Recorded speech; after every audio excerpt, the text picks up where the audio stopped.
Hi guys, and welcome back to Self-Defense and Prepping Worldwide. My name is Kevin Hammond. In this episode we'll be discussing the 5 keys to health, which is the third key of your basic needs. So let's get to it. I'll be honest with you, health wasn't something I really took very seriously until the beginning of this COVID-19 pandemic. I thought the chances of like a viral outbreak was something you saw in the movies, like 12 Monkeys or one of those movies, but it did happen, and it happened in my lifetime, and I was a little bit unprepared, but I've since rectified that as best I can. So let's get to the first key of health, which is PPE, or personal protective equipment. The most important thing in terms of this virus is to have the necessary equipment to protect yourself from getting infected or perhaps from infecting others. But this doesn't only apply to COVID-19. Personal protective equipment is any equipment that protects you and your house from calamities that will affect your health. To start off, to see what I'm talking about, I will get to the masks and the other types of PPE later on. But the most important piece of PPE equipment, whether it's COVID-19 or no COVID-19, whether there's an outbreak or no outbreak, is this right here. The fire extinguisher. You guys get a mask because it's the law, but the first thing you buy before anything else should be this. The reason I say that is because you can lose everything, all your equipment, your home, your car, everything with one fire. I was also someone who didn't take fire seriously until my gas heater exploded. Luckily I managed to switch it off before it took the whole house up.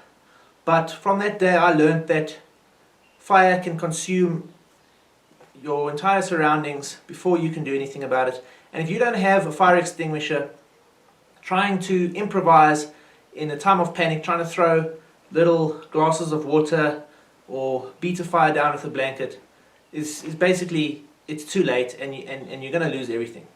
So before you worry about getting really expensive masks and that, if you don't have a fire extinguisher in your house, these are about 350 Rand or so.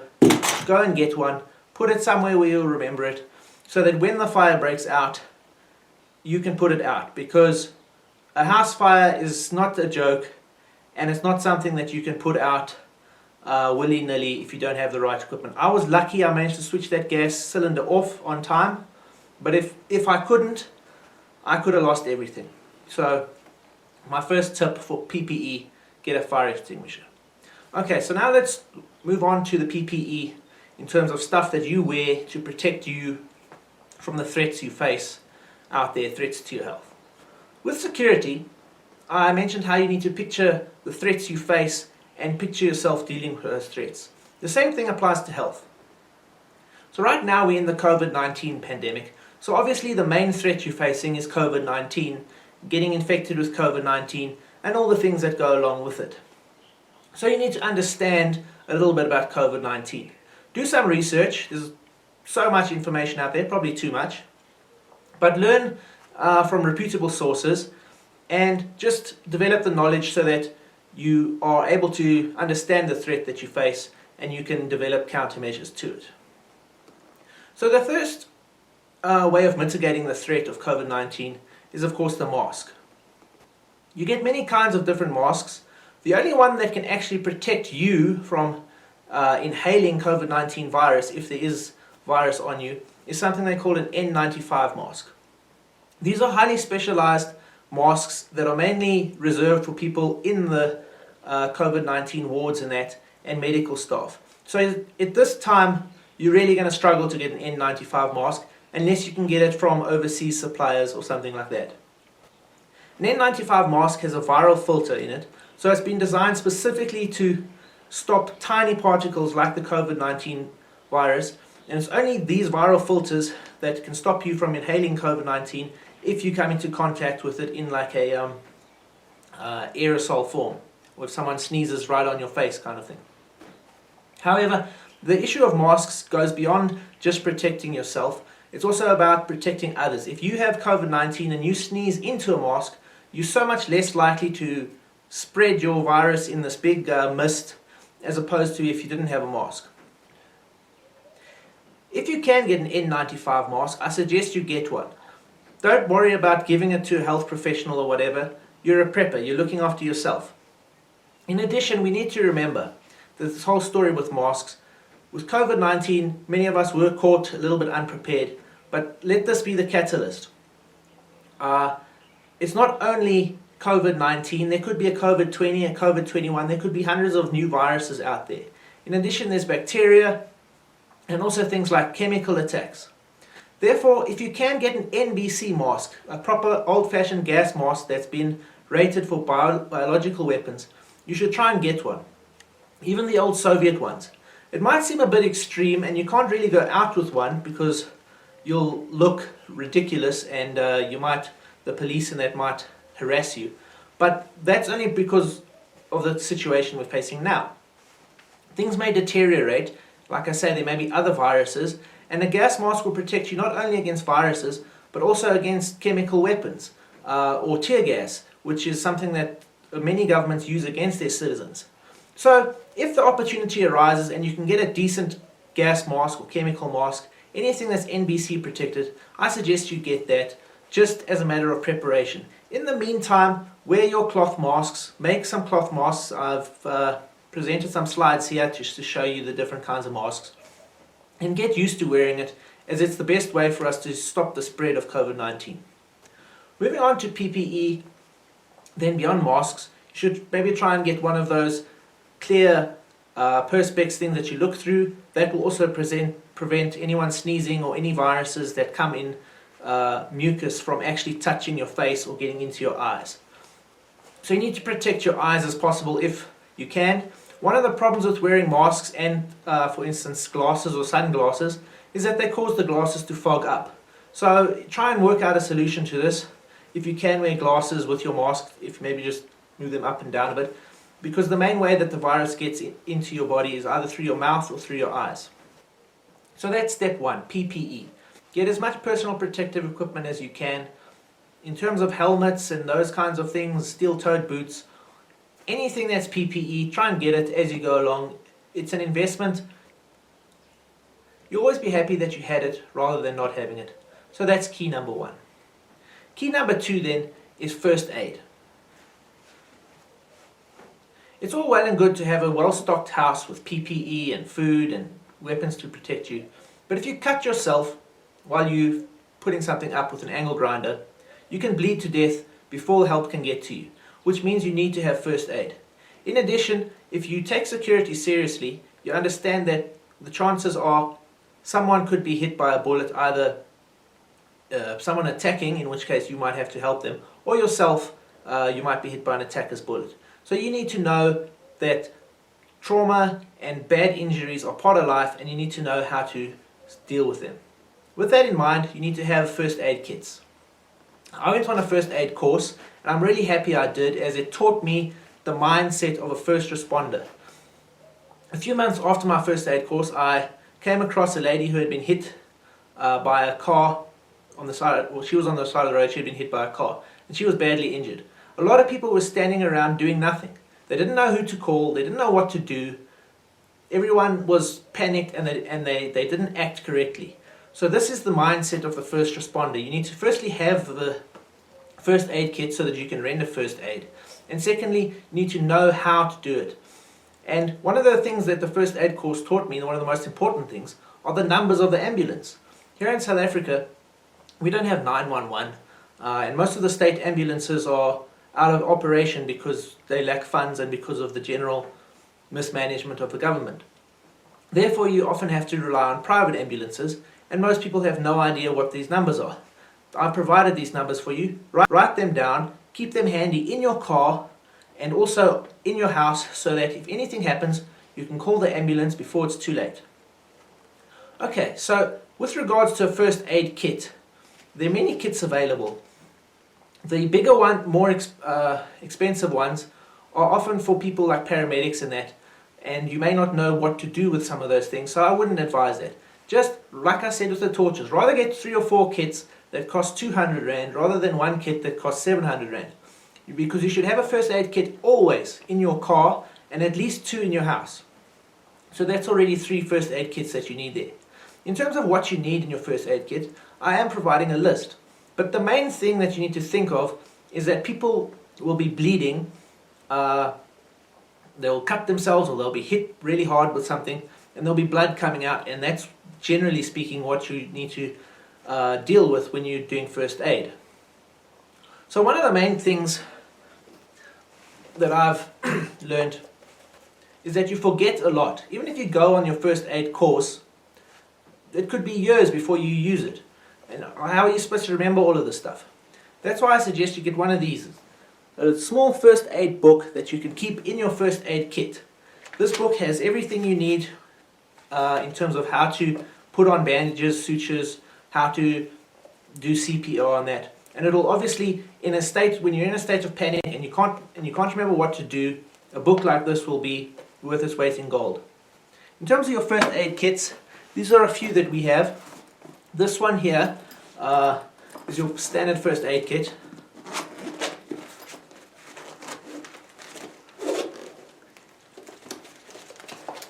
It's got most of your bandages, plasters, your disinfectant, those kind of things. And this is what we keep in the car. I keep a similar kit, this one over here, I keep a similar kit in the house, and it's got similar items in it. So, learn about first aid, keep reference material like a little book or some stuff you've printed out on the internet. Keep it handy because you're going to forget a lot of stuff in a panic situation. Which brings us on to our third key. Alright, step number 3 is vitamins and supplements. This also counts for medicines. Basically what I mean is, you need to stockpile as much medicine as you can for when you are unable to get it. The main medicines that I'm referring to are things you can buy over the counter and that last a long time. For instance, this vitamin C over here. This is 1,000 milligrams of vitamin C. I like to take 1,000 milligrams of vitamin C every day during the winter and flu season, as I am quite susceptible to respiratory illnesses. Viruses like COVID-19 have no cure, so the main thing is to boost your immune system and to have your immune system as strong as possible, and for that you need a lot of vitamin C. So like I say, I highly suggest you buy as many of these as you can. They also come in a container like this. Get yourself 1,000 milligrams if you can, otherwise they do come in 500 milligrams. You just take 2 tablets and buy as much as you can. I take 1 a day. Ordinarily, if I'm feeling a bit fluey or sick, I take even more than that. So one of these will only last me about 2.5 months. I need to have bigger supply than that. In case the pharmacies in that run empty, or the people working there start getting sick and they start shutting down your local pharmacies, you need to have a backup supply. Don't be going to the pharmacies on a daily basis. That's not prepping. In places like America, when I went to visit my brother at a shop like Costco, you can buy massive, huge bottles like this of paracetamol and basic painkillers. Your normal everyday over-the-counter medicines can be bought in big quantities and in bulk. And I suggest you do that with as many medicines as you can. Painkillers, vitamin C's, immune boosters, those kind of things, effervescents, and anything that you can stockpile and that will last a long time and you can buy it cheaply. I suggest you do so when you can. With regard to COVID-19 and other respiratory illnesses, I highly recommend this ACC 200. What this does is it clears phlegm in your chest from basically suffocating your lungs. Like I say, I do have a propensity for respiratory illnesses. So whenever I feel my chest start getting a bit tight or getting a little bit like itchy and you know, it's a little bit difficult maybe to breathe, then I take some ACC and it just clears out my chest, because when you die of pneumonia, which is ultimately what kills you in COVID-19, it's all the phlegm and liquid in your chest that basically drowns you. You can't breathe because of all the stuff inside your chest. So if you start taking ACC early, it'll just clear out your chest and stop you from developing, or hopefully stop you, depending on the severity of your infection, bronchitis, which then becomes pneumonia, which then kills you. Get the phlegm off your chest and stockpile as much medicine as you can before the shit hits the fan. Obviously it's hit the fan a bit, but once things loosen up, go out and get much more medicine than you think you need. So instead of buying one of these, buy 3 of these. Take one at a time. When you run out, buy another one, and then you've always got 2 spare. Obviously, you need to look on your medicines, see how long they last for, and accommodate that into your plans. If it's only going to last for a year, there's no point in getting 3 years supply, because then you're going to have 2 years of medicine that you're just going to throw away once it goes off or bad. But you need to have as much medicine as you can and as much vitamin C as you can, because just keeping healthy in a shit hits the fan situation is more difficult than in a normal situation, because you may not be able to go to doctors, and with something like this you generally have to look after yourself. Which brings us on to our 4th key, which is nutrition and exercise. It's no secret that COVID-19 is mainly affecting people who have pre-existing conditions or who are elderly. It's very rare, although it does happen, don't think it doesn't, that people who are really healthy, fit and active get so sick that they end up dying. So you need to eat well, eat as many fruits and vegetables as you can, keep yourself healthy, keep yourself hydrated, and do a lot of exercise. You need to keep your lungs moving, doing some running, even if it's just 20 seconds of running, that kind of running that's not quite a sprint, but it's a bit faster than a jog. You do that for 20 seconds, maybe twice a day. It gets your heart moving, gets you breathing heavily, and that just helps you sort of stay fresh, keeps you oxygenated. There are some exercises you can do specifically for COVID-19, and I would like to cover these in a later episode. But you need to eat healthy, do your exercise, and keep strong, because viruses and that will generally affect people who are in a weaker condition. Or if everyone's getting infected, the strong survive, and unfortunately the weaker people or people with pre-existing conditions, unfortunately they often perish. Keeping healthy with exercise and good food keeps your immune system strong, which will be boosted by the vitamin C's. So it's a holistic approach of eating right, exercising right, taking enough vitamins, and having the PPE necessary to have a holistic, multi-pronged approach to preventing yourself from contracting this illness and dying from it if you did get it.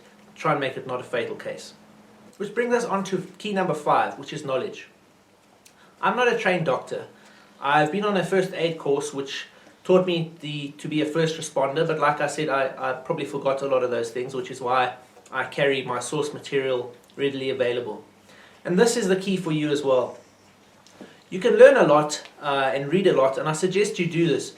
Read something like The Family Doctor, go on YouTube, learn some first aid videos, watch them. But ultimately, you need to, in addition to developing your knowledge, you need to have your reference material on hand. So get a few books on health and maybe disease, how to prevent disease, and keep these handy. Read stuff on the internet and keep yourself informed.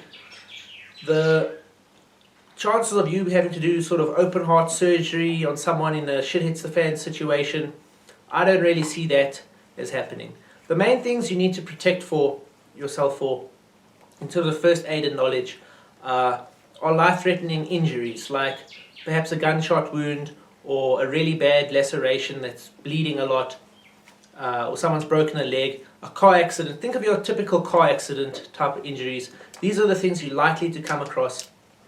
Not so much, something inside your heart. That's unfortunately you have to leave to the surgeons and the experts. As much as I hate saying that, it's not something you really can do unless you are a qualified doctor.